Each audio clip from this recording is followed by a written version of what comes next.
ఎలా ఉండాలి, పేరెంట్స్ ఎలా జాగ్రత్తలు తీసుకోవాలని అర్థమైనా మనకి హెచ్ఎల్కి సంబంధించినటువంటి వ్యక్తి అనమాట.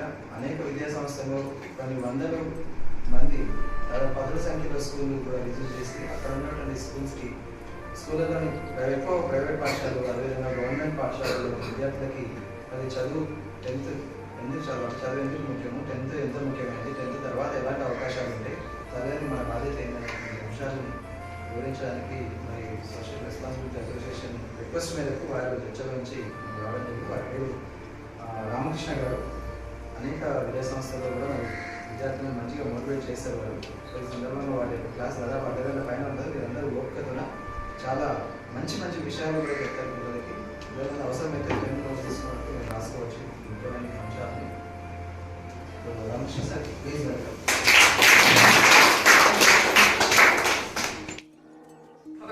సెకండ్ పర్సన్ కూడా అదే విధంగా గంటకు 5 చెట్లు నాటారు. నెక్స్ట్ ఏం చేసినారు, ఈ ఫస్ట్ పర్సన్ ఏ అనే వ్యక్తి అనుకుందాం, ఉదాహరణకు సెకండ్ వ్యక్తి బి అనుకుందాం. ఏ అనే పర్సన్ ఏం చేసినంటే అతను కూడా నెక్స్ట్ 1 అవర్ తర్వాత సెకండ్ 1 అవర్ కూడా అతను ఏం చేసినట్టు మళ్ళీ 5 చెట్లు నాటారు. అయితే బి అనే వ్యక్తి ఏం చేశాడంటే 2 చెట్లనే నాటారు. దీనికి కారణం ఏం చెప్పొచ్చు మనం, అయితే ఇతను శక్తి సామర్థ్యాలు అంతే ఉన్నాయి. అతనికి సేమ్ గొడ్డలు ఇచ్చినారు, ఇతనికి కూడా సేమ్ గొడ్డలు ఇచ్చినారు. కానీ ఇతను 10 చెట్లు నరికినాడు, అతను 7 చెట్లు నరికినాడు. ఇతనికి ఇచ్చిన టైం ఎంత 2 గంటలు, అతనికి ఇచ్చిన టైం కూడా 2 గంటలు. అంటే శక్తి సామర్థ్యాలు సేమ్ ఉన్నాయి, గొడ్డలు కూడా సేమ్ ఉంది. కానీ ఇతను చేసిన పని, ఇతను చేసిన ఉత్పత్తి వేరే ఉంది, అతను చేసిన ఉత్పత్తి వేరే ఉంది. ఉత్పత్తి అంటే అవుట్పుట్, ఇంగ్లీష్లో చెప్పాలంటే అవుట్పుట్, ప్రొడక్షన్. ఇతని నుంచి వచ్చిన రాబడి వేరే ఉంది, అతని నుంచి వచ్చిన రాబడి వేరే ఉంది. కారణం ఏదైనా ఉండొచ్చు. మధ్య మధ్యలో అతను ఏం చేస్తున్నాడు, ఈ 5 చెట్లు నరికినాడు కాబట్టి గొడ్డలి పదును తగ్గిపోతుంది. అవునదా? మన మైండ్ కూడా ఏమవుతుంది, పని చేసినప్పుడు ఏదైనా చదివినాము, లేదంటే ఒక రన్నింగ్ చేసినాము, అప్పుడు ఏమవుతుంది, అలసిపోతుంది. అవునదా? దానికి ఏం చేయాలి, రెస్ట్ ఇవ్వాలి. అదే ఇతను ఏం చేసినాడు, అదేవిధంగా 5 చెట్లు నరికిన తర్వాత ఏం చేసినాడు, గొడ్డలు సానబెట్టినాడు. గొడ్డలు సానబెట్టి మళ్ళీ వాడినాడు. అందుకు అతను షార్ప్గా ఉంది కాబట్టి యాజ్ ఇట్ ఈస్ మళ్ళీ గంట కూడా 5 చెట్లు ఎట్లా నరికిన, మళ్ళీ సెకండ్ 1 అవర్ కూడా 5 చెట్లు నరికింది. ఇతనికి తెలియదు ఆ విషయం, అర్థమైందా? అంతే, అతను ఏం చేసిండు, తెలియదు కాబట్టి తెలియని వ్యక్తి తప్ప నరికిండు. దాని యొక్క వాడుకోవడం విషయం తెలుసు కాబట్టి, దాని యొక్క సిస్టమ్ ఏముంది అనేది తెలుసు అతనికి. కాబట్టి అతను 10 చెట్లు నరకగలిగింది. అంటే దాని యొక్క శక్తి సామర్థ్యాలు ఏమున్నాయో తెలిసి ఉండాలి. నెక్స్ట్ దాన్ని వాడుకోవడం తెలిసి ఉండాలి. అర్థమైంది కదా? వాడుకోవడం తెలిసి ఉండాలంటే దాని యొక్క శక్తి సామర్థ్యాలు ఏమున్నాయి, దాని యొక్క గుణం ఏముంది, దాని యొక్క కెపాసిటీ ఏముంది, దాన్ని ఎలా వాడుకోవాలి, ఇవన్నీ విషయాలు మనకు తెలిసి ఉండాలి. అంటే మెయిన్గా ఇప్పుడు మనం చదువుకునే వాళ్ళం కాబట్టి మనకు కావాల్సింది ఏంటి, బ్రెయిన్. మన బ్రెయిన్ తోటి ఎక్కువ మనం ఉపయోగించాలి. మామూలుగా వేరే వాళ్ళంతా ఏం చేస్తారు, శరీరంతో పనిచేస్తారు. అవునా? మనం చేసినంత బ్రెయిన్తో పనిచేస్తాం. కాబట్టి మనకు మెమొరీ తెలిసి ఉండాలి. మెమొరీని ఎలా జ్ఞాపకం ఉంచుకోవాలి, చదివినామంటే దాన్ని ఎలా జ్ఞాపకం ఉంచుకోవాలి. అవునా? ఒక చదివిన విషయం ఎలా స్టోర్ అవుతుందో తెలిసి ఉండాలి. అవునా? మామూలుగా ఏదో చదివేయడము, దాన్ని బట్టి పెట్టడము, ఎగ్జామ్ వస్తే ఎగ్జామ్లో రాసేయడము, మళ్ళీ 1 అవర్ 1 ఇయర్ 2 ఇయర్ అయిపోయిన తర్వాత ప్రాణానం క్వశ్చన్ ఏముంది, పలానా సబ్జెక్ట్ ఏముంది అని అంటే, అవునా మనకు సర్కు చేస్తే కదా నేను చెప్పలేను, కన్ఫ్యూజన్ ఉంది, క్లారిటీ లేదు, స్పష్టత లేదు అనే విధంగా ఉండదు.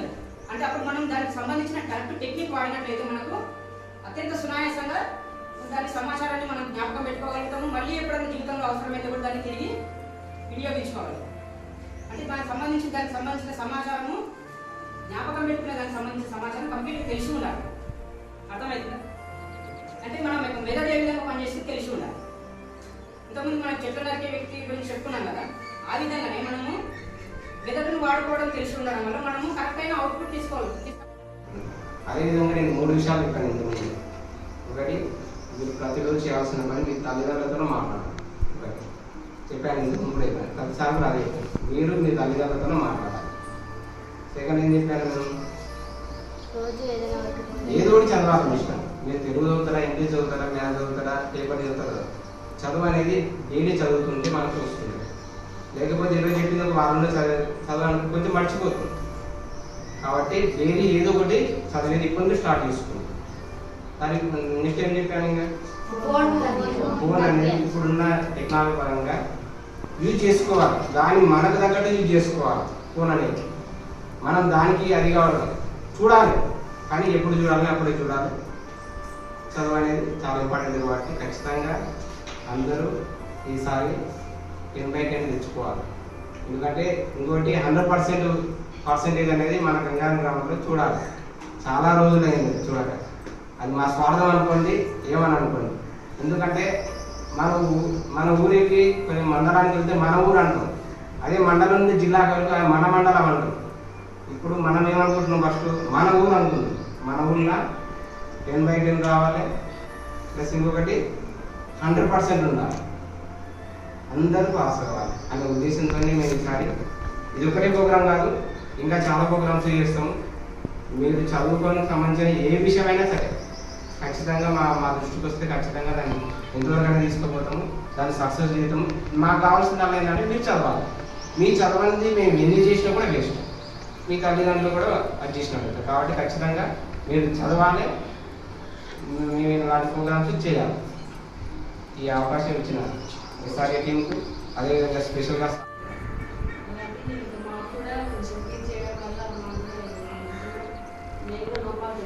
ఫస్ట్ టైం టీచ్ చేయడం దానివల్ల నాకు కూడా తెలుస్తుంది. మన స్కూల్లో చెప్పాలి నాకు కూడా లోపాలు ఉంటాయి, దీనివల్ల బెనిఫిట్ నాకు డిగ్రీ కంప్లీట్. కాబట్టి నేను డిఎస్సీ ప్రిపరేషన్ గురుకుల ఫస్ట్ పోస్టుల గురుకుల ప్రిపరేషన్ ఇట్లా నా లోపాలు నాకు కూడా తెలుస్తుంది దీనివల్ల. కాబట్టి స్టూడెంట్స్ ఇంకా వచ్చింటే బాగుంటుంది నా ఉద్దేశం. ఇంకా ముందు కూడా అన్నవాళ్ళు కూడా ఇక్కడ మేబీ పెట్టవచ్చు అని నేను అనుకుంటున్నా, పెడతారని కూడా అనుకుంటున్నా. అందులో సార్ వాళ్ళ ప్రోత్సాహం, స్టూడెంట్స్ ప్రోత్సాహం, అలాగే గ్రామవాసుల్లో ఉన్న వాళ్ళు కూడా ప్రోత్సాహం ఇంకా బాగుంటుంది. ఇంకా ముందు కూడా ఇలా నడిపిస్తారని అన్న వాళ్ళు అనుకుంటున్నా. Okay, thank you. ఇక్కడ మన ముఖ్య ఉద్దేశం ఏంటంటే స్టూడెంట్స్ వాళ్ళని ఎడ్యుకేట్ చేయడం. వాళ్ళని ముందుగా 10th క్లాస్, వాళ్ళు 10th కదా, అందుకని ముందుగా వాళ్ళని ప్రిపేర్ చేయడం అన్నమాట. వాళ్ళు ఫస్ట్ టైం ఇంగ్లీష్ మీడియం కాబట్టి కొంచెం భయపడుతున్నారు. వాళ్ళని కొంచెం ధైర్యంగా ముందరికి నడిపించడానికి మా వంతు మేము సాయం చేయడానికి ఇక్కడికి వచ్చి ఇచ్చినాము. నేను ఇక్కడ ఇదే స్కూల్లో 10th కంప్లీట్ చేసుకొని 8 years అవుతుంది. మా బ్యాచ్లో 100% ట్రై చేసినాం. ఒక్కటి ఫెయిల్ అవ్వడం వల్ల మిస్ అయినాము. 8 years నుంచి ప్రతి ఇయర్ మీ రిజల్ట్ చూస్తున్నాను నేను. అంటే 100% వస్తానేమో చూద్దామని చూస్తున్నాం, కానీ ప్రతి ఇయర్ మిస్ అవుతుంది. ఈ బ్యాచ్లో ఖచ్చితంగా చూడాలనుకుంటున్నాను 100% రిజల్ట్. మరి ఇస్తారా? ఇస్తారు మేడం, పాటిస్తున్నారు మేడం.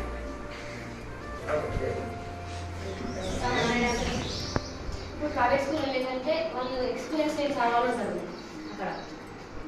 కానీ మన స్కూల్లో ఏంటంటే ఫ్యాకల్టీ మంచి ఎక్స్పీరియన్స్ చదవాలంటారు.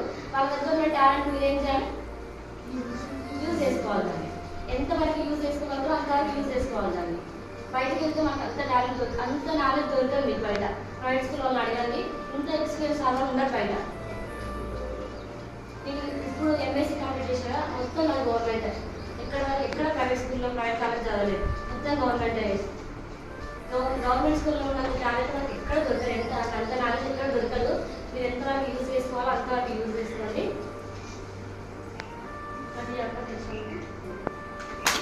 ప్రోగ్రామ్ ఖచ్చితంగా జరపాలని ఈ ప్రోగ్రామ్ని పెట్టినందుకు చాలా థ్యాంక్స్.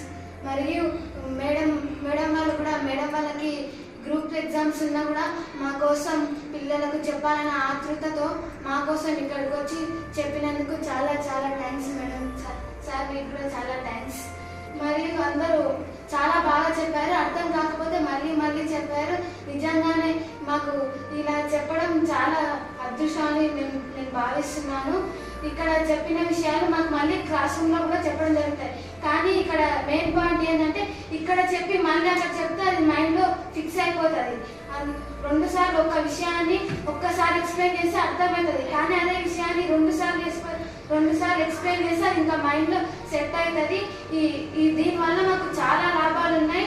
ఈ ప్రోగ్రామ్ని ఇంతవరకు తీసుకొచ్చినందుకు నేను అందరికీ చాలా చాలా ధన్యవాదాలు చెప్తున్నాను. నాకు ఈ అవకాశం ఇన్ని రోజులు క్లాసెస్ చెప్పిన మేడం వాళ్ళకి, సార్ వాళ్ళకి అందరికీ ధన్యవాదాలు. ఇన్ని రోజులు క్లాసెస్ చెప్పినందుకు మాకు చాలా బాగా లాభాలు ఉన్నాయి, మాకు చాలా బాగా అర్థమైంది.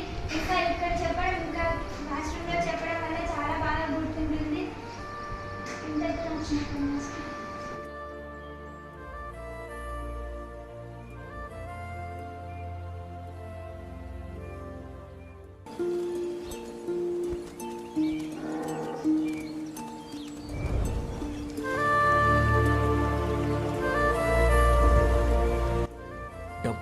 డబ్బైనా సంపాదించుకోవచ్చు, కానీ మర్యాదని చదువు మాత్రమే సంపాదించి పెడుతుంది.